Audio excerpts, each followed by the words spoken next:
Wednesday morning இவனுக்கு என்ன ஆச்சுன்னே தெரில. காலையில் கூவ ஆரம்பித்தவன் தான் இன்னும் கூவிக்கிட்டே இருக்கான், கொஞ்சம் கூட ஸ்டாப் பண்ணல.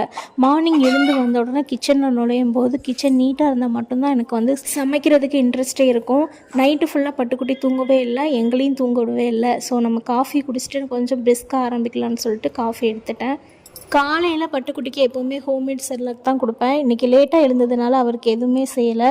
ஸோ ஒரே ஒரு ஆப்பிள் மட்டும் எடுத்துகிட்டு அதை பாயில் பண்ணி மில்கோட கலந்து கொடுக்கலான்னு சொல்லிவிட்டு ஆப்பிள் எடுத்துக்கிட்டேன்.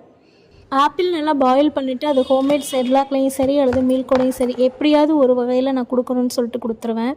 சமைக்கிறத விட என்ன சமைக்க போகிறோங்கிறதே ஒரு பெரிய பிரச்சனையாக இருக்கும். சரி என்ன இருந்தாலும் நம்ம சமைக்க தான் போகிறோம் அப்படின்னு சொல்லிட்டு தேங்காய் எடுத்து கட் பண்ணி தேங்காய் சட்னி வச்சாச்சு. அடுத்து தோசையா இட்லியா நானாக யோசிச்சுக்கிட்டே இருக்கும்போது சரி ஒரு இட்லியை வச்சு சாம்பாரை வச்சாதான்னு சொல்லிட்டு பாசிப்பருப்பு சாம்பாரும் இட்லியும் வச்சாச்சு. உங்களுக்கு இந்த காம்பினேஷன்ஸ் பிடிக்குமான்னு கமெண்ட்டில் சொல்லுங்கள். வாழ்க வளமுடன்.